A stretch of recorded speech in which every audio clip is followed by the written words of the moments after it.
Welcome everyone to today's IAMP One World Mathematical Physics seminar.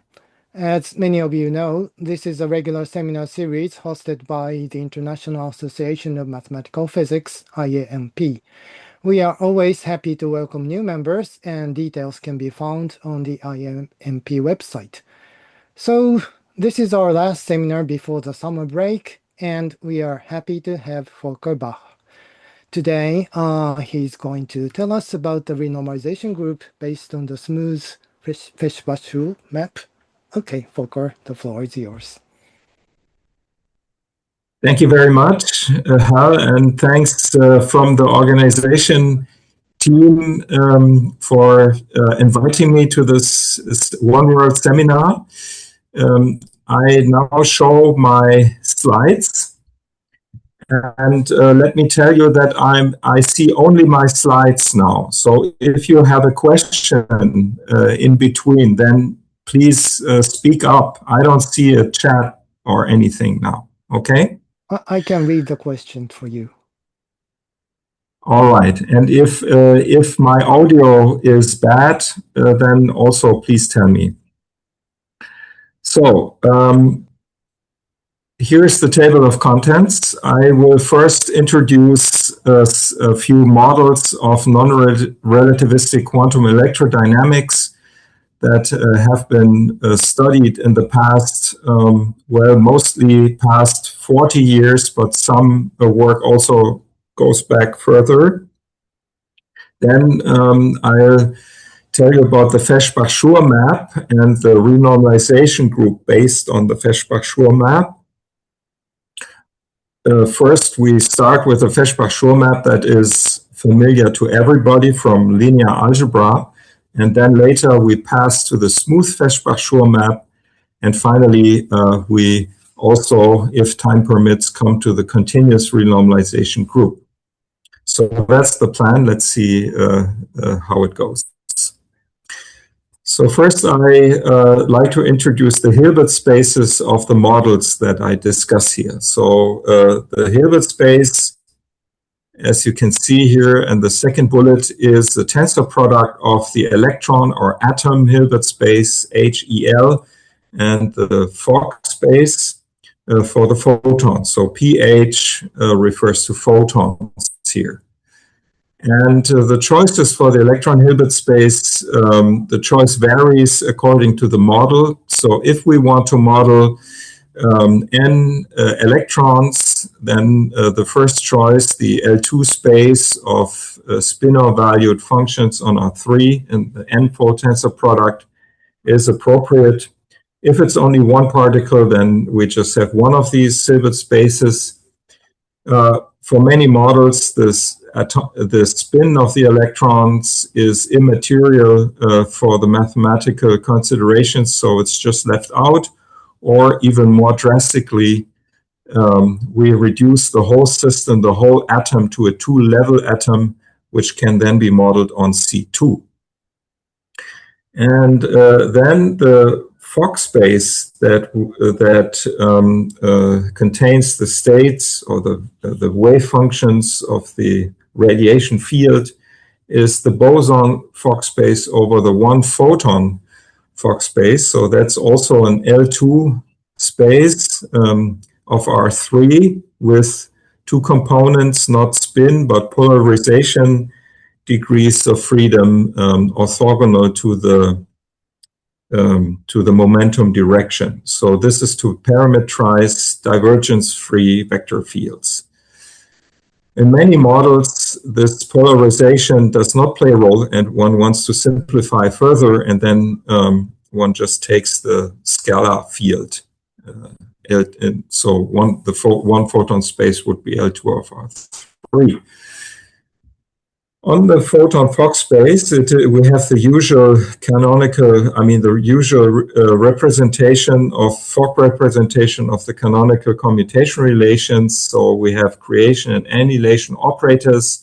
They fulfill the CCR in the distributional sense, and the annihilation operators annihilate the vacuum vector omega. So this is the new, nothing new here. Having described the Hilbert space, let me now tell you about the generator of the dynamics, the self-adjoint Hamiltonian. The Hamiltonian is, in the models I'm discussing, given in a perturbative form. So it is an operator H sub G. G is a small coupling constant. And then we have the electron energy or the atom energy. That's the first term in the sum on the right side. And the photon energy is the second term. And then there's an interaction. And if this interaction is absent, then the atom and the photons evolve not knowing about each other, so independently. Now for the atom Hamiltonian, there are also various choices customary. One is the Schrödinger operator. So we have the non-relativistic kinetic energy plus a potential V of x. And this is the right choice if we want to study what happens to bound states of the system. If we want to study free electrons, which is also an interesting thing we want to do very often, then V of x is just 0, and we're left with the Laplacian, or minus the Laplacian. That then yields a translation invariant model, as we will see later. And a third choice is important in the context of the spin boson model. So when the atom Hilbert space is a two-level atom and the atom Hamiltonian is just the diagonal matrix with the two atomic energies, I'd like to think of E0, the lower one here in the lower right corner, to be a smaller number, and E0 prime, the excited energy, to be bigger than E0. The field energy is the second quantization of K absolute value, which is the dispersion of a massless particle. And the interaction operator WG comes in as the sum of two terms.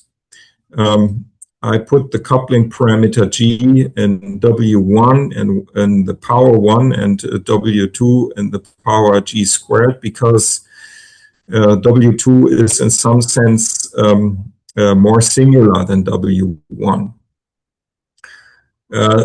I don't want to go into what this really means. Let me just display to you how W1 and W2 look like.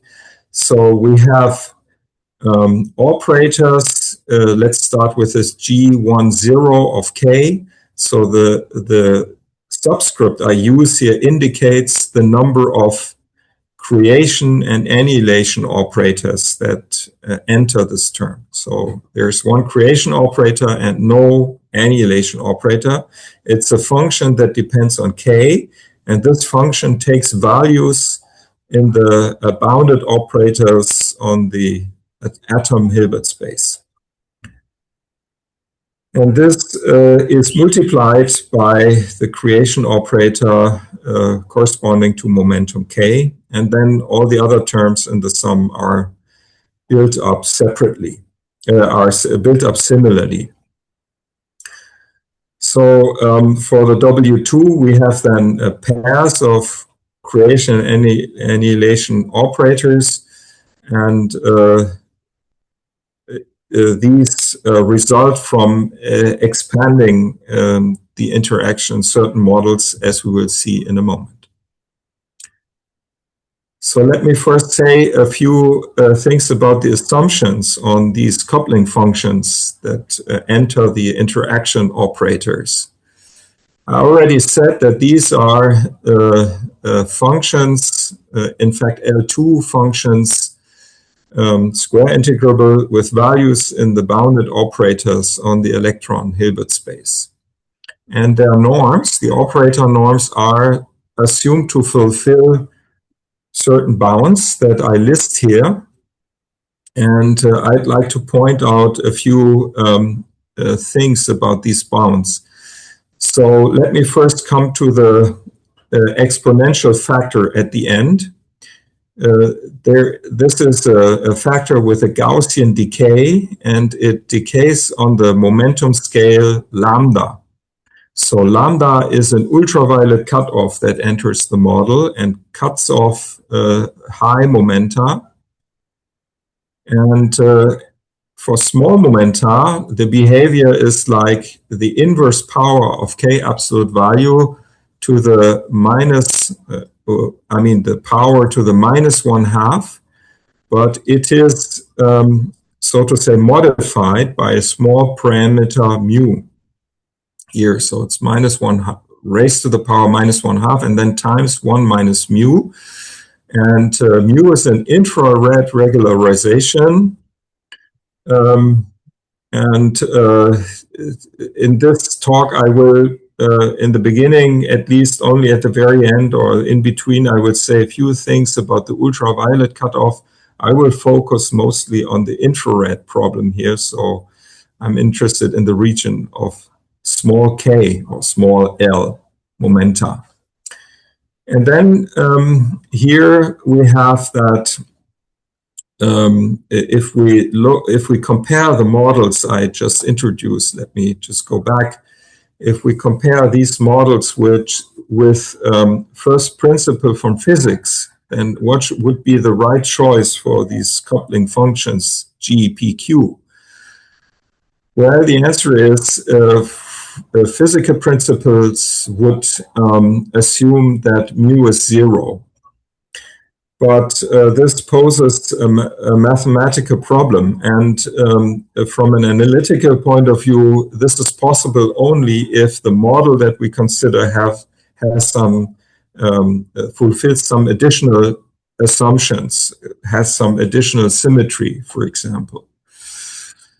So it is a good idea for the time being to think of mu being strictly positive. And I will say, I will point out exceptions wherever they are possible.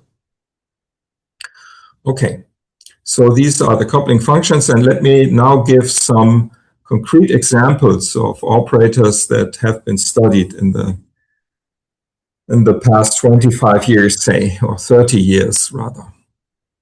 So the prime example is the model for minimal coupling, a single quantum particle, non-relativistic quantum particle coupled to the radiation field or even the scalar field. This would be the electromagnetic field in this case, and we see it's a minimal coupling. So what we see in brackets is the velocity operator. We have the momentum operator, and then we subtract from this the vector potential of the quantized radiation field. It is here in this operator A of x where the ultraviolet and the infrared regularization parameters enter. I don't display this in the notation though. And if we expand the square here, then there will be terms that come, the mixed terms in the derivatives that come with 1 power of a, and then there is a square of a. And roughly speaking, one can say that the terms with a single power of a give rise to the operators W1 that we have here. And the square of the a's will give rise to operators in W2. Okay, so I think it's clear that this the general form I gave before accommodates this model. And also, if we have V equal to 0, then this is a yet more specialized situation. Then this minimal coupled Hamiltonian Hg in the first line has an additional conserved quantity, or even 3 of these, namely the translation invariance allows for separating the total momentum of the system. And if we carry this out and take advantage of the fact that this describes only a single particle, then we can get rid of this single particle altogether, and we get a family of operators that depend parametrically on the total momentum P. So P is now a vector in R3. It's not an operator, it's a fixed vector. And for each of these choices of P, we have this Hamiltonian HTI acting on the photon Fock space. So we got rid of the particle here altogether. Then for many models, in many models, the term where the W2, this term with a quadratic interaction, is thrown out of the model. It's simplified, and we arrive at a model that is often called Pauli Fierz Hamiltonian or non-relativistic quantum electrodynamics, standard model of non-relativistic quantum electrodynamics, or Nelson model. In some contexts, this would be the Nelson model, and so forth. So there are many names for essentially the same type of model, which is the one I displayed here. Finally, a concrete example is the spin boson model, where when we apply the model description I gave before, then we can write the Hamiltonian as a 2x2 matrix, a 2x2 matrix with operator-valued entries, and each of these 4 matrix entries act on Fock space. Yeah, so we have a matrix-valued operator on Fock space. And I will come back to this description later, because the spin boson model will be the one on which I explain the renormalization group. So let me now come to spectral properties and what we would like to know about them, and what we do know a priori, and then what has been established also. So let me first look into the non-interacting model. So I take the coupling parameter G equal to 0. And then one can observe that the spectrum of this unperturbed Hamiltonian can be described explicitly. And it is, in fact, the half-axis to the right of the atomic ground state energy E0.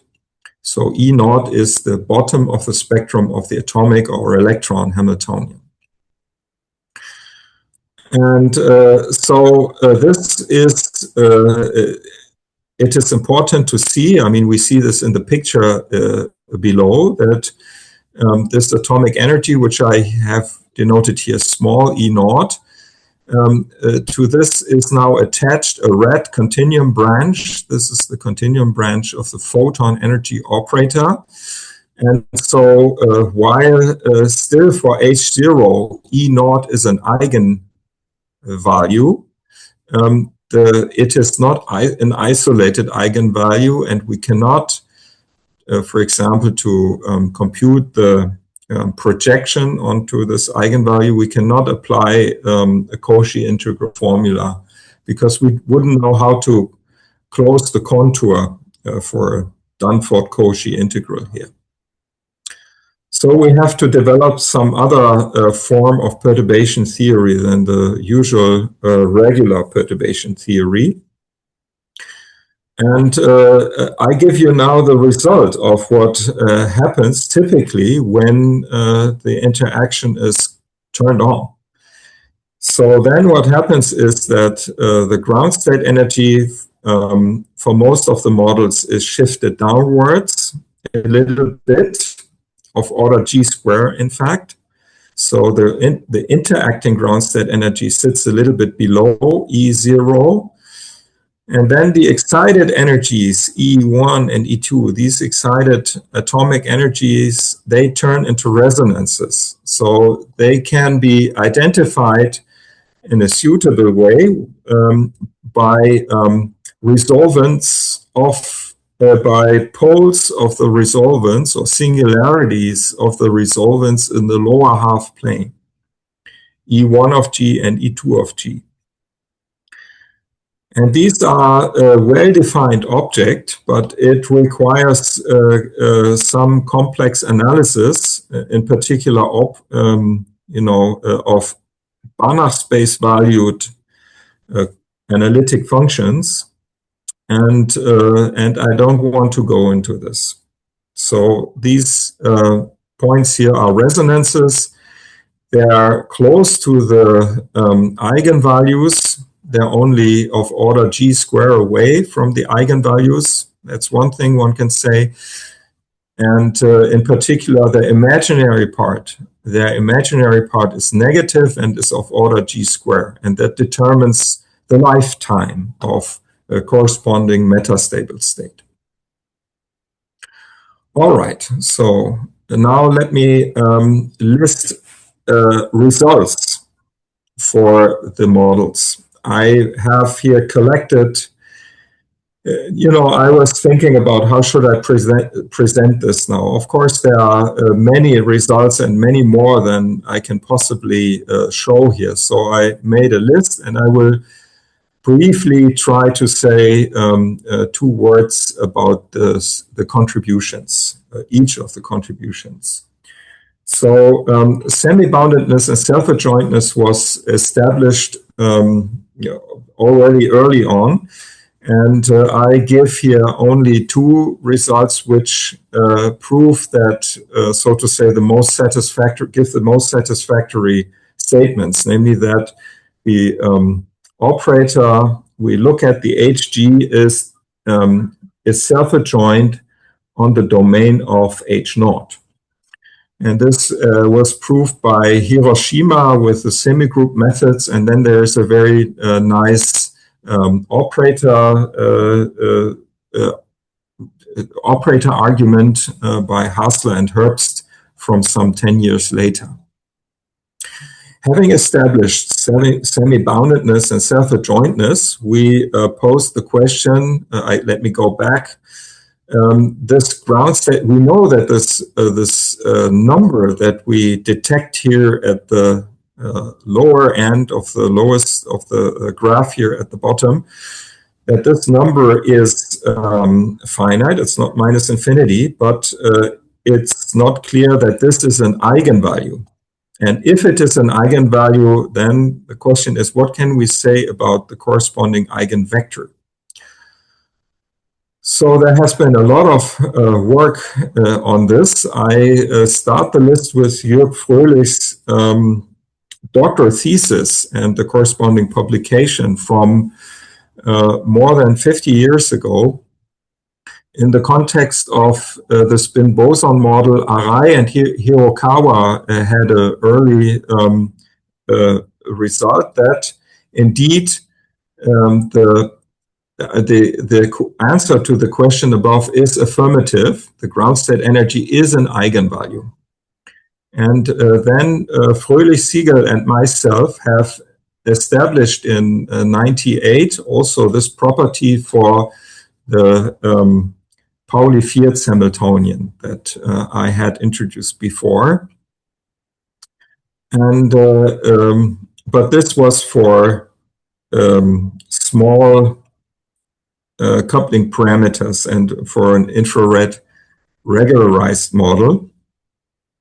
And Griesemer, Lieb, and Loss, but also the Fröhlich, Siegel, and myself established the existence of the ground state around 2000 for the model which is not regularized. But Griesemer, Lieb, and Loss had further proved that it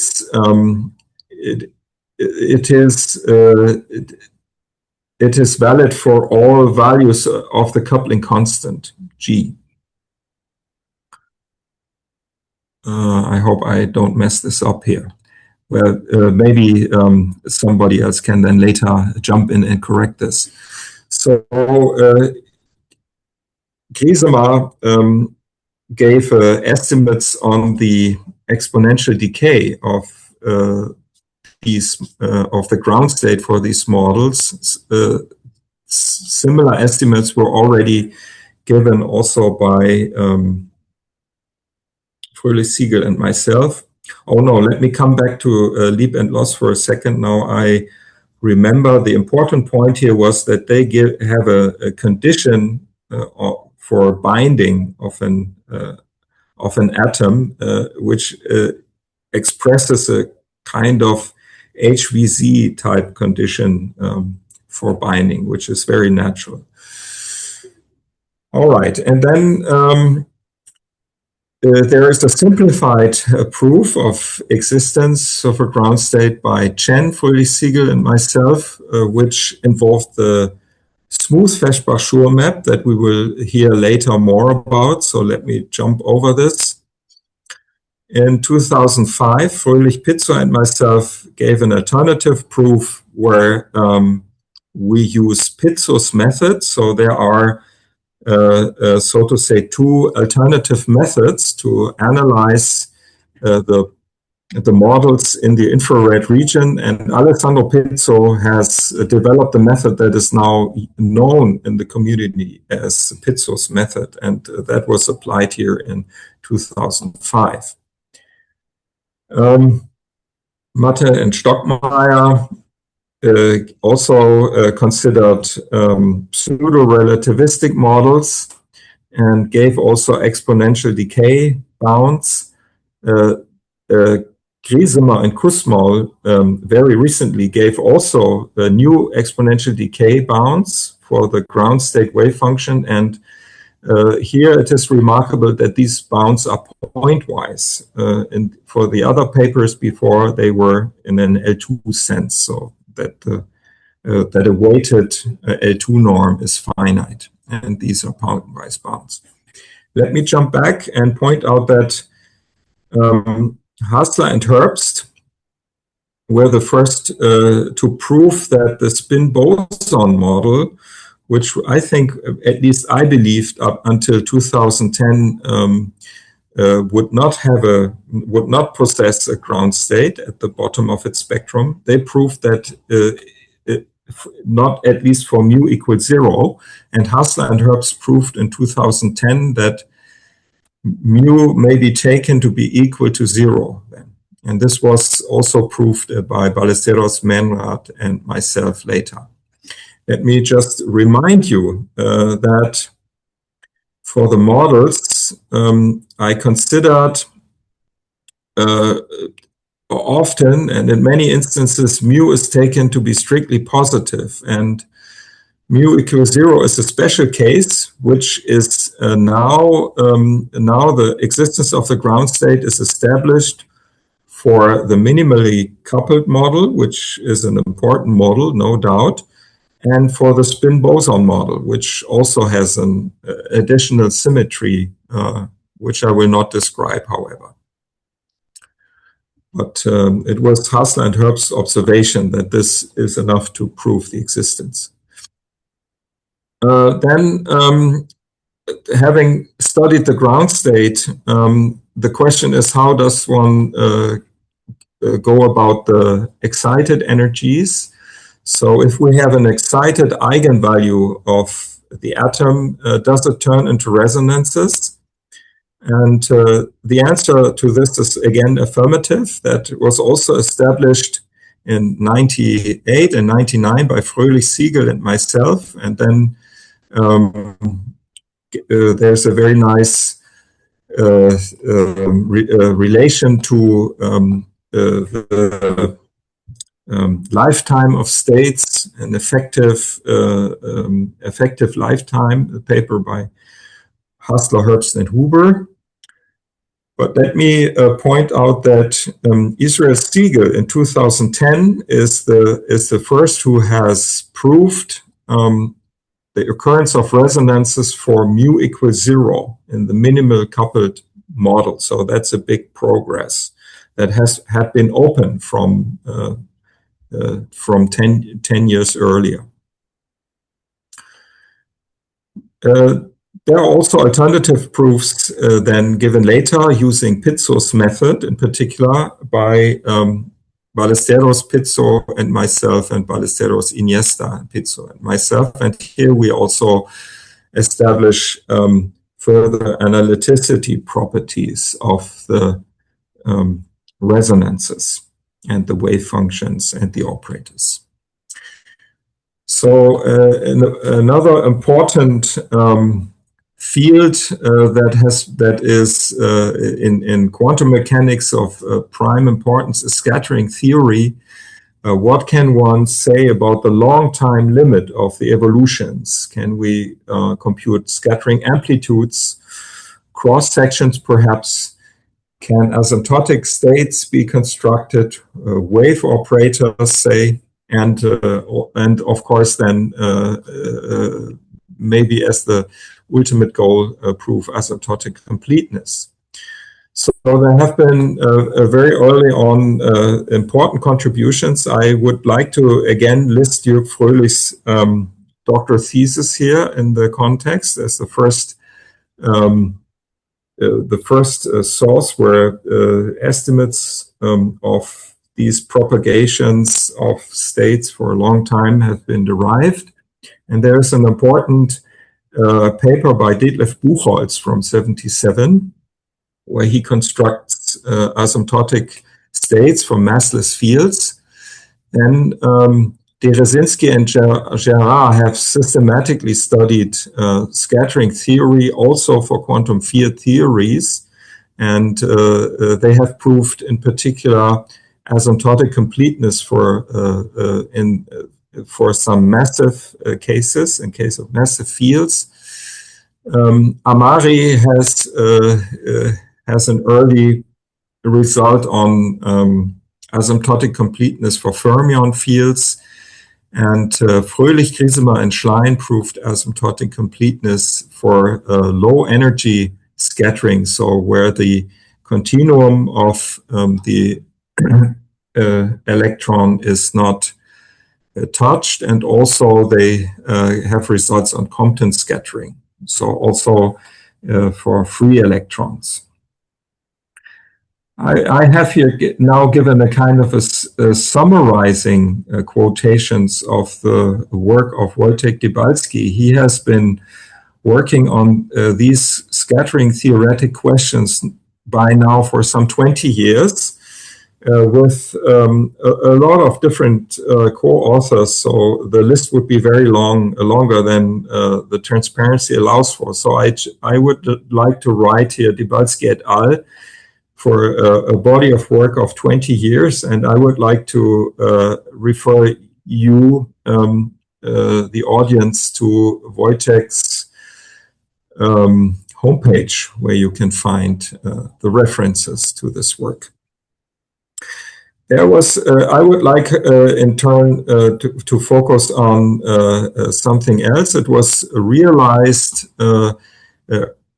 perhaps it was realized early on, but made explicit only later, that the key quantity to prove asymptotic completeness is the evolution of the number, the photon number operator in time.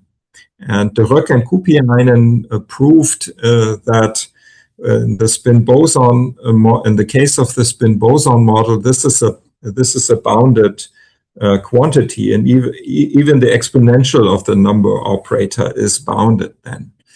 And 1 year later, Fonpin and Siegel made a very important contribution, namely they observed that if the expectation value of the number operator is bounded in time for all initial data, then this implies asymptotic completeness of the theory, and that is an important boost to the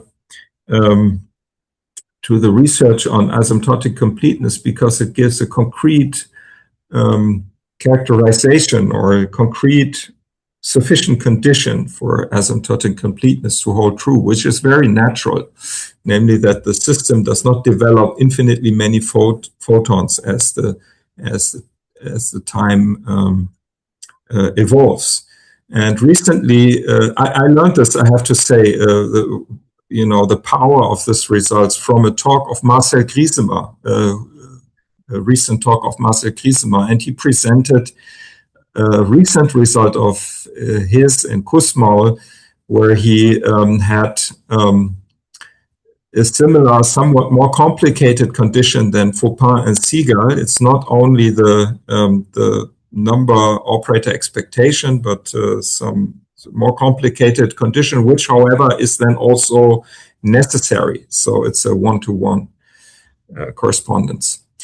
And then there are studies of the spin boson model, and one can carry out scattering theory there very explicitly. And Ballesteros, Deckard, and Fopin, and Ballesteros, Deckard, and Hanle have, for example, computed cross sections.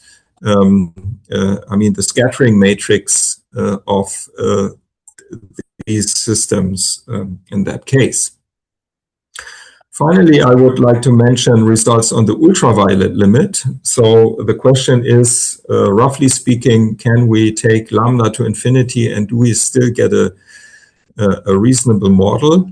Lieb and Laws had some energy bounds derived in 1999, which were also picked up by Hach and myself, and then later by Herzig and myself.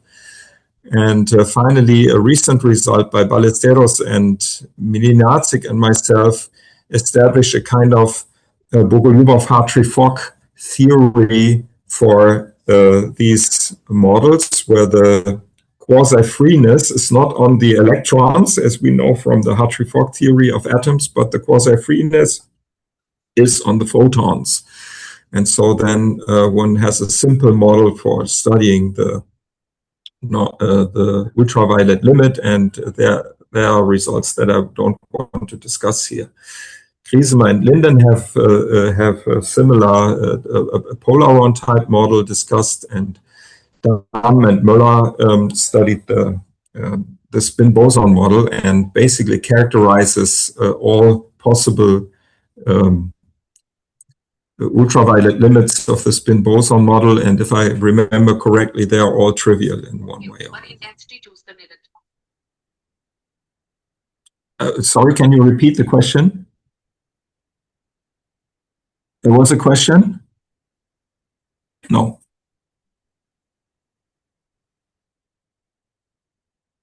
So let me continue. This is a good point for a break. Let me not comment on Lampart's work. This is a good point for a little break. Are there questions so far? That doesn't seem to be the case. If you cannot hear me, let me just... We can hear you and you can continue. Okay, very good. Thank you. There was some noise in between. I mean, so I just wanted to make sure that I'm not losing you. All right, so now I come to the Schur complement and the Feshbach projection method. This is something that everybody is familiar with here. Namely, if we have a spectral problem on a Hilbert space, or some linear space, in fact, and we have a projection, then there is a way of writing the Hamiltonian, whose spectrum we want to analyze, of writing it in form of a 2x2 matrix of operators, and then do a blockwise inversion. And if you carry this out, then you end up with an effective operator of the model, which we called the Feshbach Schur map. And to distinguish it from the smooth Feshbach Schur map, I call it here the sharp Feshbach Schur map. So it's an effective operator. It's an operator on the range of P, as you can see from the right side.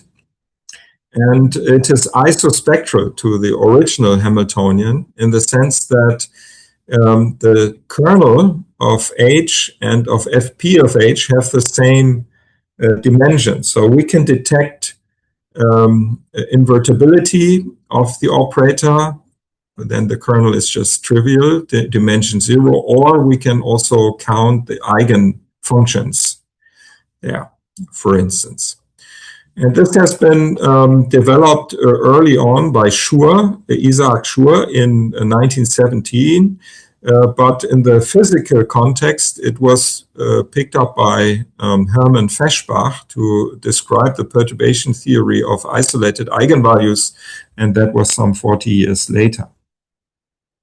So I want to describe now the renormalization group based on the Feshbach Schur map, and I want to do it on an example, namely on the example of the spin boson model.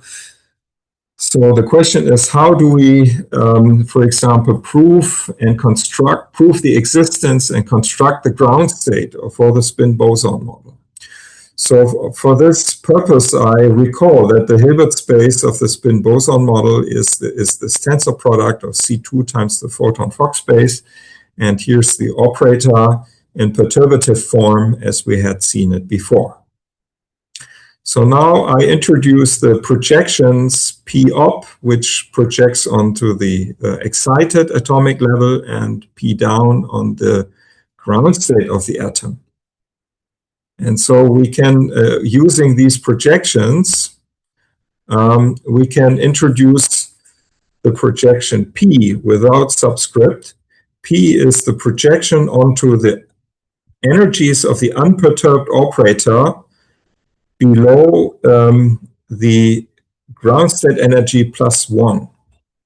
So we can write down explicitly what this projection is. It's the projection onto the atomic ground state, so the projection onto the lower level of the 2x2 matrix times the projection onto field energies less than 1. And the orthogonal complement then is, which we denote P bar or P perp, is consists of two sums. So we either project onto the atomic ground state, but then look at field energies bigger than 1, or we project onto the excited state whose energy is bigger than 1 anyway, so we can admit all photons. And so this identity on the photon space. And now, this is maybe the most involved transparency here. So let me just to, I don't want you to go through the estimates here. I just take it here as an illustration. So let me just go back 2 steps, 3 steps, in fact. For this isospectrality property, there is an important assumption. Namely, the assumption is that the Hamiltonian that we look at, or the operator, that this is invertible on the range of P bar. P bar is the orthogonal complement below of the unperturbed ground state projection. So we need to, before we have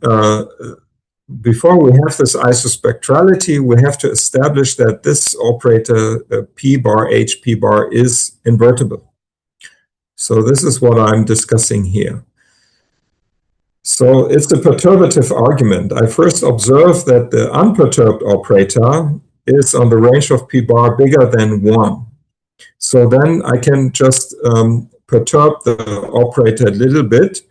The fact that the perturbation is an unbounded operator itself does not bother me, because it's relatively bounded to H0, and so I can, so to say, throw in from either side resolvents that make this W bounded effectively. So then overall it's a perturbation of order G, and also the coupling parameter Z here, which I tune so that I land in the end in the actual eigenvalue of the operator Hg, is also fine, can also be accommodated. And I get this easily, I get this invertibility property.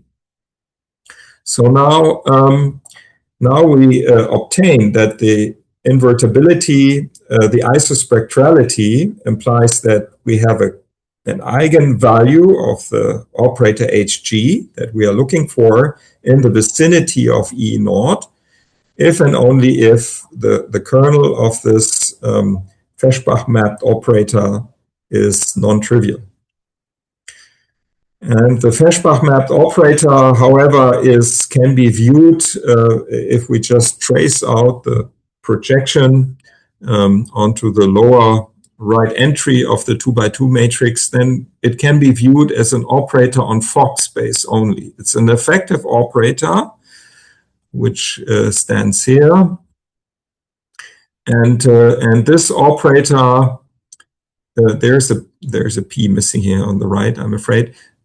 This operator, in this operator, the spectral parameter enters linearly here and non-linearly in the resolvent. So we have a price to pay when we pass to this reduced spectral problem.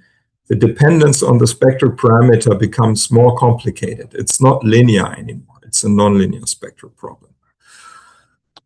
Now we come to the renormalization group. So the renormalization group, the main idea is that we choose a small energy shell parameter, rho.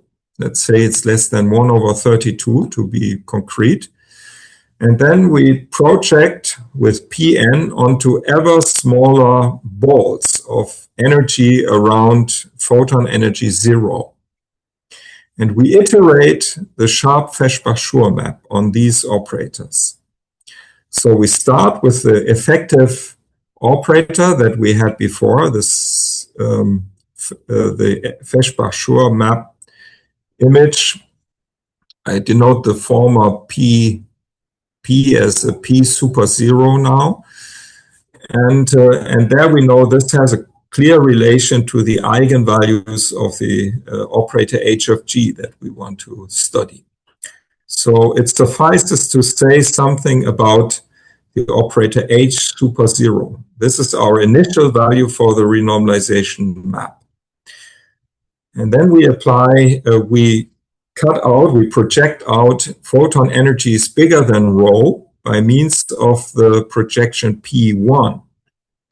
And this gives us an effective new operator H1, which results as the image under the Feshbach Schur map of H0 and with the Feshbach Schur map related to P1.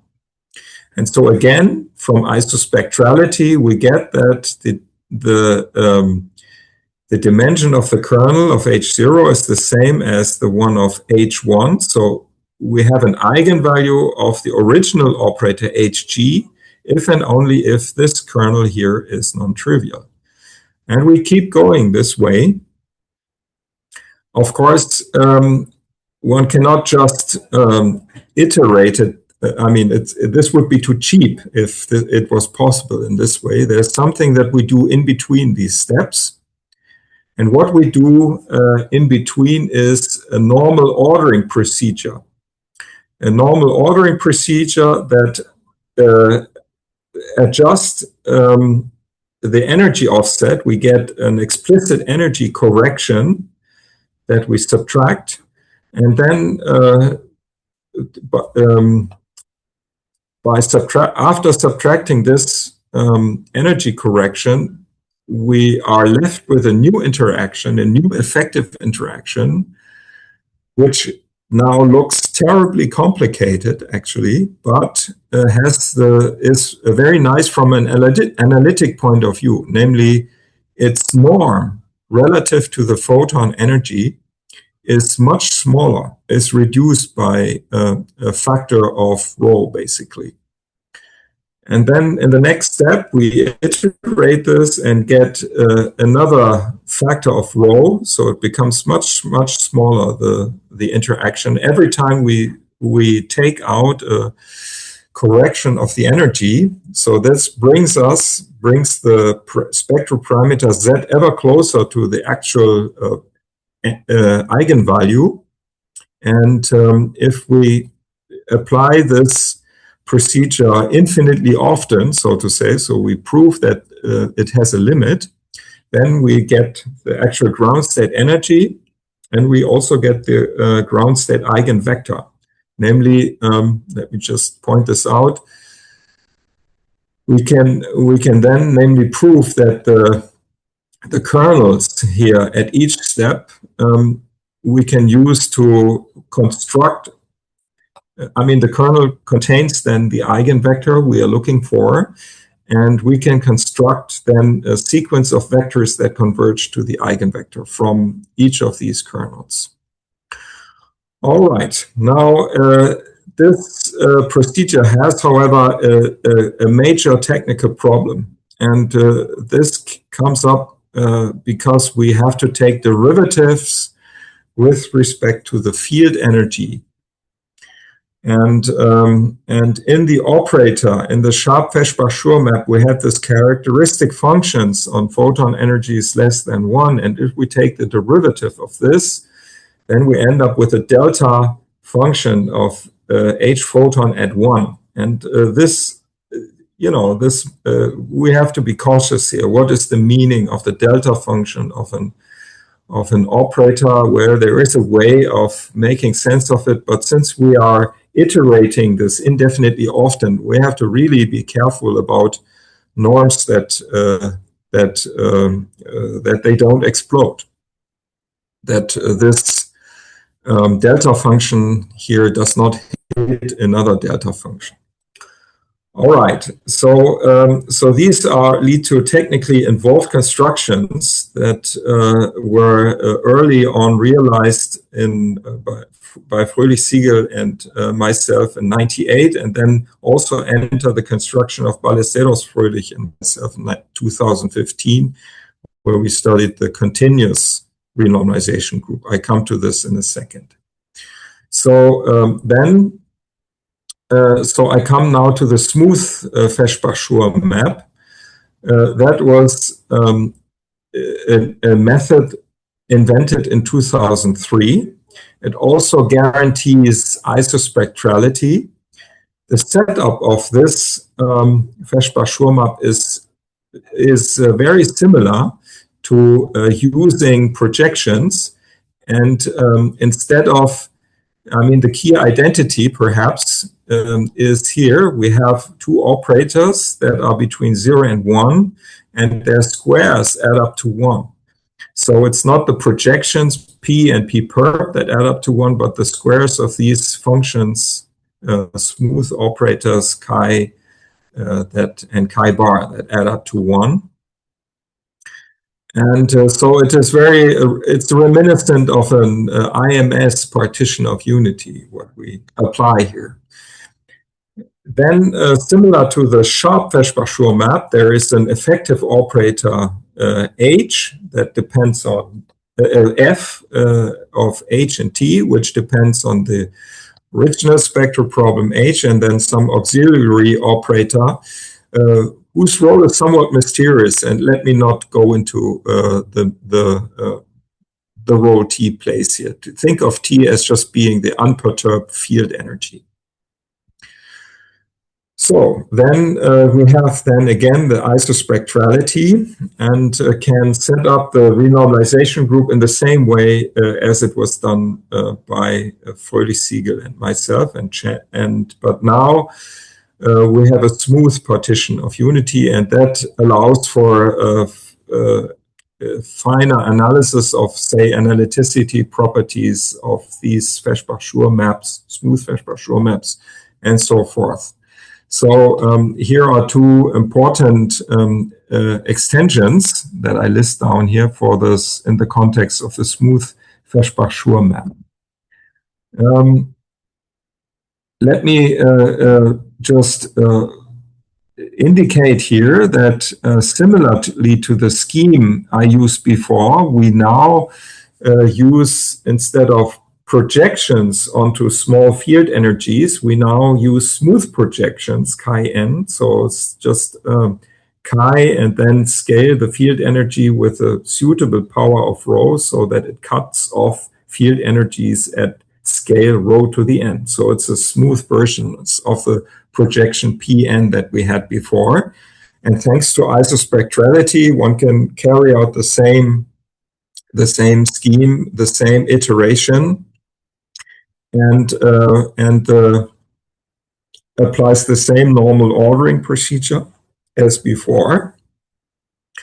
But now, on a technical level, it's what I just mentioned in the past two slides becomes much simpler, because we have now simple derivatives in the sense of calculus that we are taking now with respect to the field energy. So we have, so one could say, with a smooth Feshbach Schur map, we produce the same results, but in 2003, produced the same results, but the framework has simplified considerably. Now I come to finally the continuous renormalization group. So, I mean, this is in fact at the very beginning of the idea of renormalization group. Wilson's idea, for example, was to have a scale parameter that is continuously lowered and not in energy shells that are projected out, continuously removing momentum shells, say. And the question, but how, for the renormalization scheme that are set up in mathematical rigor, there is always a combinatorial problem that arises when one wants to carry out this idea or want to implement this idea of a continuous flow where you lower the energy scale continuously. There is then the right side, the beta function in the renormalization group has this combinatorial factors that grow out of control, basically. And this is unfortunate because the differential equation would simplify the renormalization group flow tremendously. One can, in some sense, local in the parameter, do an analysis of the flow. But so it's desirable to have a continuous version of the RG. And in fact, in a paper with Ballesteros, Fröhlich, and Siegel, we did construct a continuous renormalization group, but we used the sharp Feshbach Schur map. And so, for example, a differential equation could not be established. But this was the first instant that this was carried out. And when in a recent joint work with Ballesteros, Miguel Ballesteros and Jakob Geisler, we obtained better results. Namely, we can now construct a continuous renormalization group map. The role of, I said T has this kind of mysterious role. This is demystified now. There's a natural, there's now, T has a natural role, and we establish the flow property for the renormalization transformation corresponding to the scale parameter alpha. So, however, we cannot differentiate this with respect to, so to say, small alpha. We cannot take the alpha to zero and get the differential equation. This is not yet done. And finally, another result we have in this paper is that we can relate the sharp Feshbach Schur map to the smooth Feshbach Schur map. I mean, earlier it's pretty clear that the sharp Feshbach Schur map is a special case of a smooth Feshbach Schur map. But we establish in this new work that the opposite is also true. The sharp Feshbach Schur map can be obtained, the smooth Feshbach Schur map can be obtained from the sharp one if we choose the projections and the spaces appropriately. All right, so this is what I want to say, and I wanted to say, and thank you for your attention. Well, thank you very much, Volker, for the beautiful talk and overview of this big field. Okay, so I see many names of experts in the audience, so yeah, I welcome your questions and comments. You can unmute yourself and just ask. Israel, do you want to go on? Yeah, I have actually two questions. First, you have semigroup. You show that you have a semigroup now. Why can't you differentiate it? So in other words, So you the have some kind of a generator. Maybe it's very unbounded and very unwieldy, but it should be formal. You should be able to differentiate formally.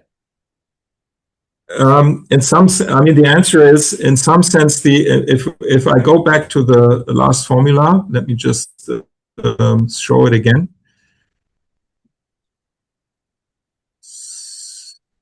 So for the flow property, we cannot take alpha to 0. So the alpha and the beta here have some minimal value. But it's there. These parameters are, however, arbitrary. Yeah. So if we have so it's not a group on the full positive half axis, so to say. It's only on a part of the positive axis. Okay. So you have kind of a and let me make a comment about the unboundedness. We also thought early on, it's a semi-group, so it has a generator, and of course we know unbounded generators of semi-groups. That's at the heart of semi-group theory, and probably the unboundedness is the reason that these combinatorial factors occur that are not easy to control. So Jakob Geisler, who's also the co-author of this last result I mentioned, he wrote a paper, a no-go result, in a paper in which he basically proves no matter how you choose the norms on your Banach space, you cannot control the derivative of this unbounded operator, at least not as an operator on the Banach space. Okay, thank you. I have a second question. So you mentioned before kind of a mean field equation for photons, right? Yes. Mm-hmm. Okay. So let me go back. Yeah. What is the question? The question is the following: so let's consider non-relativistic QED, right? Yes. So does this renormalization group carries over to the mean field theory? That's a good question. We haven't thought about this. I don't know. Yeah, I don't know. Maybe. I mean, it's the mean field theory. I mean, really, it is a Bogoliubov-Hartree-Fock theory. So we have an effective theory with where we basically study quasi-free states only, and it's one could think that you could, so to say, do this in renormalization steps, but I believe this has not even been done for electrons, really. I mean, for the, so to say, the classical context of quantum chemistry. So, but the honest answer is I don't know. Okay, thank you. It's an interesting idea. Mm-hmm. So maybe I can say that. I mean, I talked to Manfred Salmhofer the other day, and he had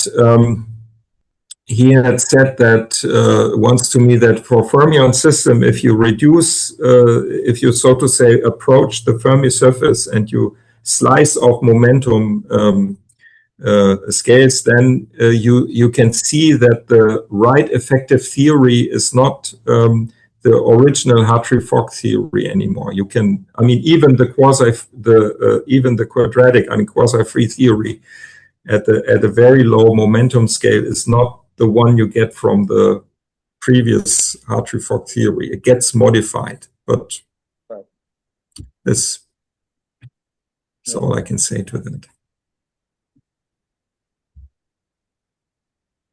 Good. So any other questions or comments from anybody? Then can I ask a naive question? So I'm curious, Sure. how does your proof look like? I believe that one must compute something. So if you want to do RG calculation, that's an unusual Wilson thing. You must play with, say, Feynman diagrams and things like that. So, so do you do such a kind of computation in between these steps? Yes. Yes, you're right. Let me just go into this presentation again. Yes. So it doesn't show us, dirty calculation. yeah, exactly. I was sort of brushing it under the rug. Okay. So Mm-hmm. so let me say where it comes in. Mm-hmm. So we have here this isospectrality, which gives us when we iterate this Feshbach Schur map, we get an ever new effective operator. And then I say a normal ordering procedure adjusts the energy offset and guarantees that the interaction gets small. And but if you compute then the W super 1 that I have here, given the W, the original W, it is done in Neumann series expansions, where after carrying out the Neumann series, you would normal order all creation and annihilation operators. I mean, you move all creation operators to the left and all annihilation operators to the right. It's a big mess, and you get something explicit in the sense that you only use the data of W to compute W1, but it's involved. And however, from an analytic point of view, under good control. I mean, so to say, you get something complicated, but analytically speaking, harmless. And that's actually the kind of a rule of thumb I learned over the years. If I go to the very first page here, almost the first page here, we have these models where we have the unperturbed operator and then an interaction WG, and this has terms which are a term which is linear in the creation and annihilation operator, and then one which is quadratic. And if we iterate this Feshbach Schur map and carry out this normal ordering procedure, we get here a series of W's. I mean W1, 2, 3, 4, etc., with ever higher powers of creation and annihilation operators. Yeah, so it's a big mess, but the most singular terms are always the W1s here. Yeah? So if one can control these W1s, the one with which are linear in A and A star, then you're in business. This is, so to say, the rule of thumb. Can I add something to this? Can you hold this slide for a second? Oh, yes. I mean, the first, yeah. Right.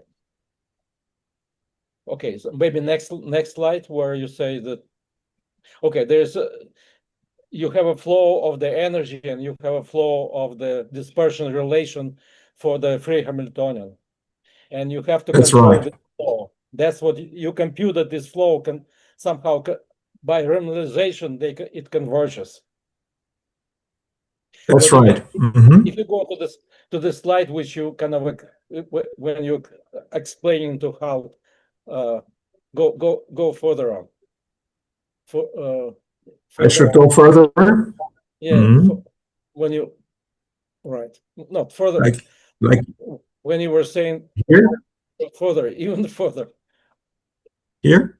Yeah, further. Yeah, it's here. So there's the first line. So in the first line, you follow the flow of the energy and the flow of the dispersion relation of the free Hamiltonian, right, of the photon Hamiltonian, and this flow must converge. So you have to compute you have to ensure to begin with convergence of these flows. That's right. By constantly renormalizing them. So because that's right. This is the central and unstable manifolds. If you fix that, then the rest will go. That's right. So what Israel Siegel said is absolutely right. So one has, if you think of a dynamical system, then the energy offset that is mentioned here in the first line is a relevant quantity. So it diverges, but it's just a single number, so we can subtract it out explicitly of the system, and then there is, so to say, what we consider the free the free radiation energy, what then replaces H photon after renormalization, and this is a marginal direction. It gets only modified slightly, so it is. So it's a function of the field energy which is close to the identity. And all interaction coefficients, all W's are, thanks to mu bigger than 0, all these directions are irrelevant in the dynamical system jargon. So maybe that's that helps a little to I give think a I picture.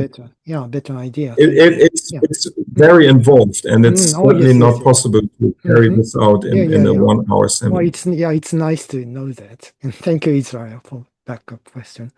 So, any more questions or comments? Volker, Okay. can you? Oh yes. Can you say anything more about the ultraviolet renormalization? I mean, is it natural?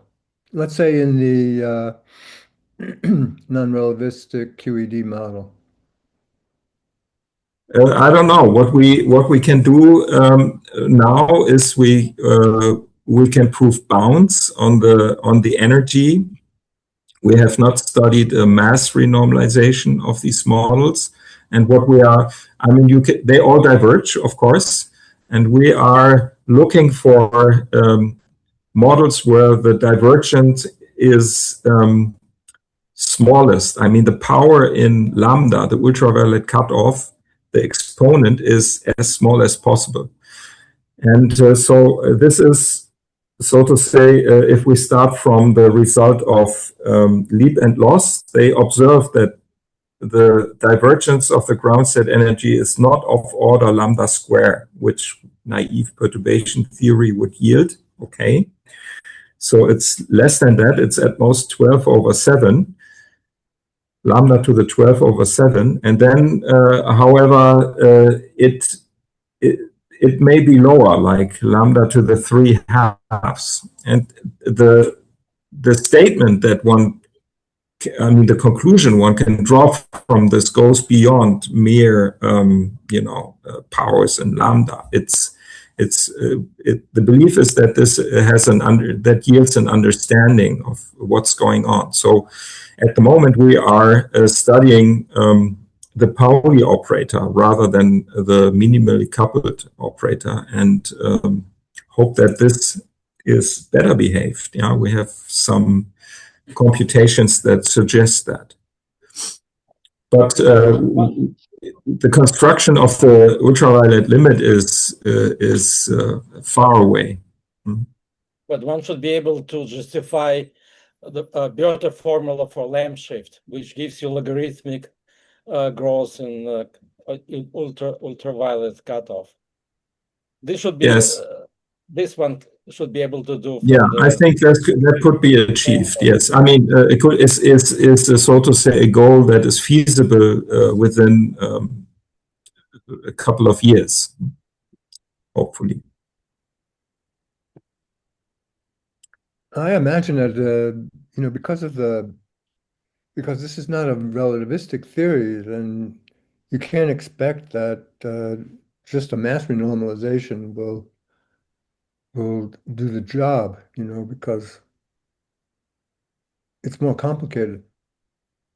Yes, so also that has been, I mean, for the studies of these simple models where the electron mass is not even, and does not even enter as a parameter, has been criticized for this reason. I mean, it's known that there should be a mass renormalization. And yes, that's true, but you know, we are doing here, so to say, the first step, and don't jump ahead. I don't see a reason why this will be helpful. If you introduce right away mass renormalization, then you also get, you know, diverging mass, something like that, which then there's no scheme to renormalize it properly. Not for these models.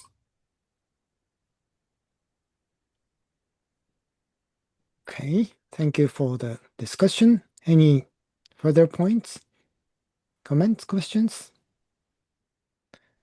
Okay, so if not, let's thank Volker for the wonderful talk. Thank you very much.